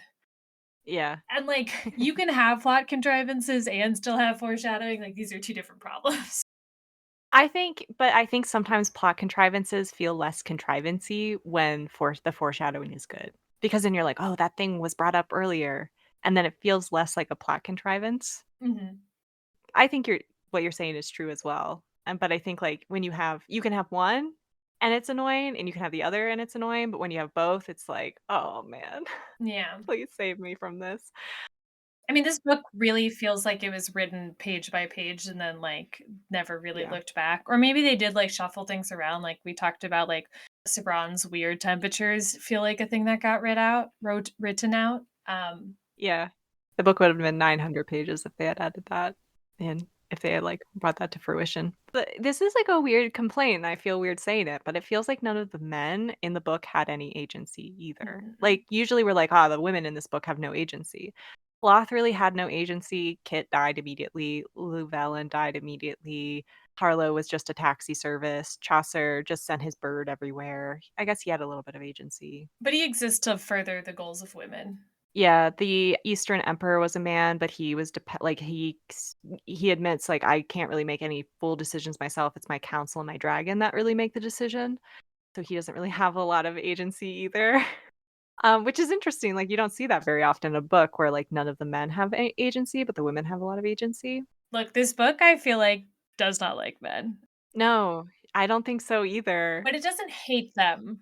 I hesitate to say it because I don't want to be like that person, but I think she had some mad beef with Galleon or St. George, and she is using this book to like have this revenge against him, which is great. Like, go for it. Like, do it, girl. But it's pretty obvious. Yeah, this book just doesn't think there's a place for men. I mean, it doesn't dislike men because Loth is like the sweetest babyish boy, you know? Sweet. Yeah, he's just dumb. Oh, Soolyard also, no agency. I guess Niclays doesn't even have a lot of agency. Like, he does things, but he does things because he has to, not because he wants to. And the book seems to like him for no reason. No reason. He sucks so much. Yeah, I wonder if it's just because he's gay, but Oh, I hope not. Yeah. it's lovely that the world is very equal and that they're like men and women can do whatever they want, and you have like Yeah. societies of each. And it's like like gender is pretty intermingled, and women can inherit. In fact, we meet a lot of women leaders, but it is weird that all of the men in this book are kind of useless. And die immediately. Yeah, yeah, yeah. Yeah. Well, okay, what did you like about this book? I think it's probably just because I don't read a lot of, like, high fantasy novels, that I just thought it was, like, fun that there were so many places and we bopped around. Look, like I said, if you don't look down at this book or think about it and you read it really quickly, it can be kind of fun because it moves pretty quickly, except for the 4th section, which is the worst section. But I think for the most part, this book bopped around. I liked Eat a lot. Tane in the, second part of the book is really cool. I even like Loth because even though he's, like, kinda useless, because he's, like, a sweetie, I kinda like how game everyone was for this story, you know? People are just ready to do whatever the next MacGuffin is, whatever the next fetch quest, we're at it, let's go. Yeah, I just wish that, like, if this was, like, a trilogy and all of the books were 800 pages and we could actually spend time in the places we go instead of like, ping-ponging across the world a million times. Like, how many times do they go to the Priory in this book? It's so many times. I just wish we could have spent more time. Like, we spend so much time in Innis, which is the most boring place of the like, all the places they go, and I wish that we could have spent more time in the more interesting places that they go. It's very clear that the author felt most comfortable in Innis, which was the England stand-in. I actually really liked that it was one book, mostly because we never get to finish Sure. any of the stories we start. And it was kind of nice to have an epic speaking fantasy where it's like, since we tend to read the first book of sections, it was nice to like get to the end of the hero's journey instead of hit the call to adventure and like off they go. Yeah, no, I agree. I just wish, there was a lot of unnecessary stuff in this book too that could have been cut out. And if that was cut out, then I think it would have been more cohesive as a book. The pacing in this book is very strange, where you have some Yeah. stories that don't go anywhere. Like the first chunk of the book is Eid, and then it switches to Loth, and then Tane, and then back to like Eid and Tane at the end. Yeah. And it's just really unbalanced for a book that tries to hold on to four point of view characters and keeps you with them for a while. Yeah, but I do agree with you that I really like Tané in the second half of the book. Like, she really blossomed into an interesting character, even though some parts of her plot didn't make sense. Like, she as a character felt much more real to me and much more interesting. I also really like the description of the Eastern dragons' fighting skills, like the lightning breath, blowing the fire back down the Western dragons' throats, jumping from the water. Like, that was so cool. And I wish that there was more of that in the book because that was so cool. The dragons are very cool. The magic's interesting. The cities are pretty cool. There's like a lot of like good parts in this book that are really tied together by shoestrings to like keep everything Yeah, afloat. you have to wade through a lot to get to them. Should we talk about tropes? Go ahead. Wow, you have a lot of tropes. I just looked at the document. Yeah, I compiled some of the tropes that were in the book. Now, tropes aren't necessarily bad, they're just tropes. So, some of these things that I'm saying, it's not that they're a bad thing. I think sometimes we equate the idea of a trope with the idea of bad, but that's not true. It's popular for a reason in many cases. So, we talked about the chink in the dragon's armor, but this book also it both played with the idea of the damsel in distress and also use the trope of the damsel in distress because Sabran is a damsel and Ede has to save her. We have the secret order of women who control a sacred magic. We have the Faraday and the Dragon Prince, which also dealt with fire. We have the Aes Sedai and we have the Bene Gesserit are other examples of this. Thankfully, this order, secret order, even though it's matrilineal, seemed very egalitarian. There wasn't like a women's side of the magic and a men's side of the magic, like in the Wheel of Time or in Dune, which is like always frustrating. It seems like Sure, but they don't let the men eat the thing. no, they must because Chaucer, when she meets with Chaucer, the first time she meets with Chaucer, she says that he has eaten of the fruit. Oh, okay. Yeah. I do think it's actually interesting that the whole thing that the Priory was to do was to kill worms, and then once Eve gets it, she's like, "I think I'm gonna make it into the Bene Gesserit. I think we should start manipulating people into for peace, for peace, for peace." And I was like, "Okay." Yeah, we have that idea of like the West and the East being extremely separate, where the East is this like unknown land. And also in this book, the West is kind of this unknown land to the East. They have this divide between them. We have a ton of dead moms in this book. No protagonist can have a living mom. We also have the trope of miscarriage, unfortunately, again. We have the trope of the evil one, Kalyba, being not just evil for many reasons, but evil in addition to those reasons because she is a sexual assaulter, which happens for in so many books. We have multiple romances that are illicit because of class differences with between multiple characters in this book. The dragons themselves are a look into different dragon traditions, and it plays with those tropes really well, in my opinion. I think that, like, it's really looking at, like, the histories of the, like, traditions of these different dragons all around the world and doing really interesting things with them. We also have the chosen one dragon rider trope where the dragons are choosing their riders. And then we have the different iterations of the dragons. Dragons as gods, dragons as animals, dragons as evil, dragons as myth. Dragons as worms. Dragons as worms. Mhm. Story, we already spoke about this, but it is a look at different iterations of St. George and the Dragon. There are a million different iterations of that story that are from like the medieval period and around that time, which include plot points of orange trees, a more villainous St. George, characters named Kalyba, Cleoland, and Sabra. There is also a land of Lacia, not Labia. There's also a land of Lacia in some of these iterations, and there is a magic sword by the name of Ascalon. Speaking of Ascalon, we have the magic sword trope in this book, we have a magic plague trope in this book, and we have the magic tree trope in this book. We have 3 magic trees when really 1 would have sufficed. Yeah, we needed just the one. We have the Gondor calls for aid trope, where all the nations meet for the last battle to save the world. We have multiple fridged characters, which include Kit, Susa, and Llewellyn. Janart, I feel like, kind of falls into this category because he is the motivation. Yeah, even though he doesn't die, he dies before the book starts, I should say. So we do have a few fridged characters. This book is a medieval stasis book, which means that, it takes the lore is 1,000 years long, right? Because the story with Cleoland and Galleon and the Nameless One rising for the first time was 1,000 years ago, and the world has stayed in a medieval technological level and cultural. It's culturally medieval that entire time. It hasn't moved into a different era. We have Mordor and an evil volcano. So Yaskalin is like the Mordor of this book because the Dreadmount erupts and takes over this landscape that was once lush and beautiful in the same way that Mount Doom erupts and creates Mordor and it's slowly spreading and all that stuff. We have the 1,000-year deadline bringing on the second coming of evil.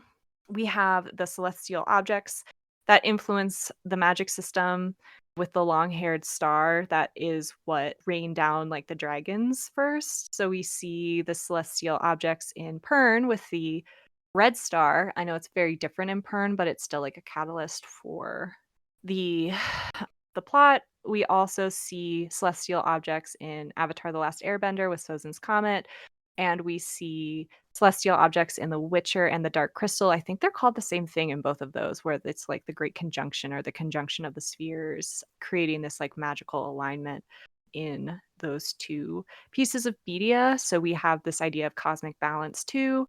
In many of these, I don't think Pern has the idea of cosmic balance, but the other ones have this like idea of like the Dark Crystal and Avatar absolutely have the idea of cosmic balance, which this book also has with the balance between Starin and Sidon. It goes away towards the end. They're like, the being is born of imbalance, and like, oh no, is killing it gonna cause more imbalance? And they're like, no, we're good. Yeah, it's not well addressed, but it is there. We also have the MacGuffin/fetch quest where they have to go find all these different items multiple times throughout the book. And then we finally have girls cut their hair when they're sad because Tané and Ede both cut their hair when they're dealing with crisis in the middle of the book. Like sometimes you just need to do because you got feelings. I wasn't sure if this was, like, showing that Ede and Tané are linked because they both are the ones that are going to take up these celestial jewels, but I don't think that is the case. I really think this author likes a costume They change. both cut their hair to shoulder length too, same hairstyle, except, Tané has straight hair, I think, and Ede's hair is really curly. Yeah, because he's Middle Eastern or I think she's Middle Eastern, though, I think she's more because there are all these iterations of Saint George and the Dragon that take place in, like, Turkey, Mm. and that's where, like, the orange tree comes into play. So I think, like, the orange tree is supposed to be in this kind of pseudo Middle Eastern. Do you have any thoughts on any of those tropes? That was a lot.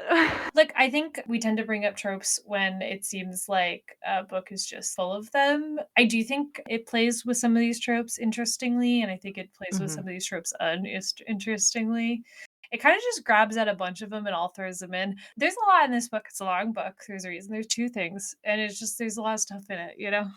Some of it works, some of it doesn't. Some of it's an afterthought because it's just in the milieu that everyone's swimming Yeah. in. Some of it's intentional. Yeah, I think it's impossible to write a book with and avoid every single trope, right? You're gonna have a trope in there regardless, and I think some of these tropes are intentional and some of them are unintentional, and that's fine. So, would you recommend it?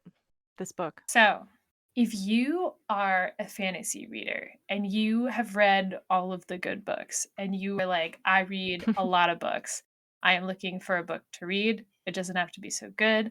I like a little bit of action. I like a little bit of movement. I love a little bit of lesbian sex. I think there is a way that you could enjoy this book. If this is like one of the 10 books you're going to read this year and you're like, I got to make it count, this is not the book for you. We have other better books that you can read before you get to this one.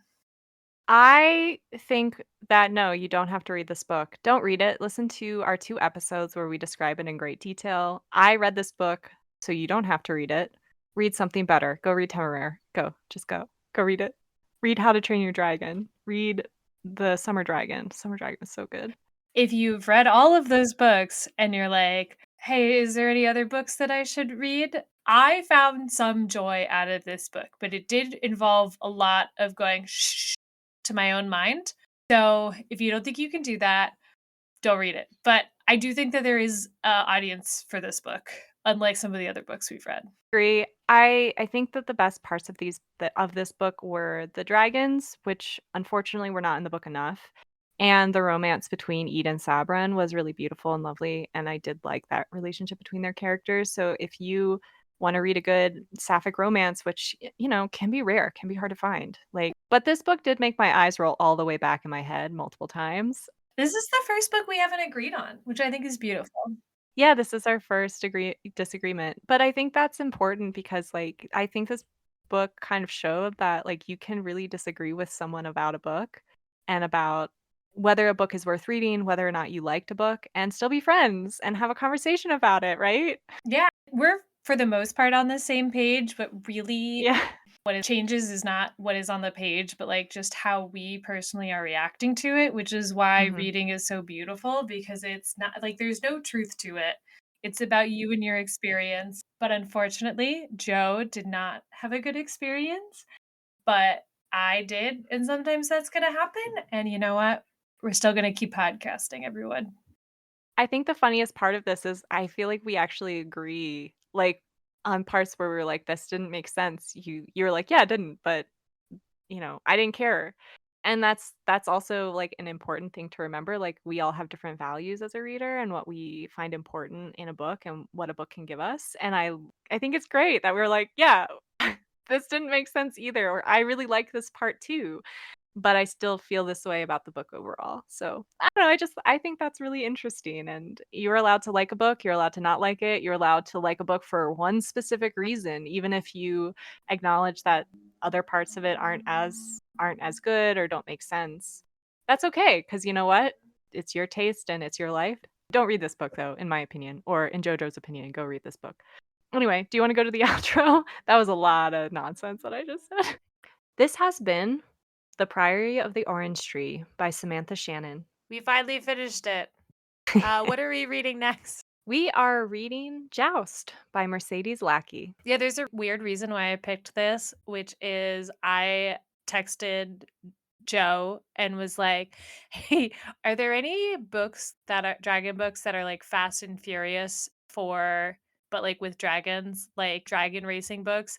And this is not that, but it does involve dragon jousting, which I think will be cool. I was trying to find dragon racing books, and I couldn't really find anything that kind of fit what JoJo was asking for, but I was like, there is a book with dragon jousters. Do you wanna try that one?" And then I, like, the next week found all 3 books in this, like it's a 4-book series, but I found the first 3 for $1.50 at a used bookstore, and I was like, "I'm buying these." So then we decided to read it.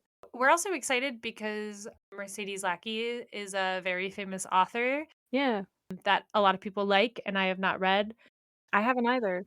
My mom has read her horse series because Horse Girls and Dragon Girls are the same people, I guess. Yeah, yeah. She really liked it, so I'm excited to hear about it or read about it. All right. That's all we have for today. Thank you so much for listening. If you enjoyed this episode, please leave a like and hit the subscribe or follow button. What were your thoughts of the Priory of the Orange Tree? Would you recommend it to others? Let us know in the comments and tell us what other dragon books you'd like us to read. And if you know a book that is Fast and Furious but dragons, please let us know immediately. It's very important to me specifically. In any way, leave a comment, email us, call us on the phone. I don't care. Skywriting, well, Skywriting, send us a pigeon. Send us a little dragon messenger with that information. okay, Yeah. bye everybody. Bye, everybody.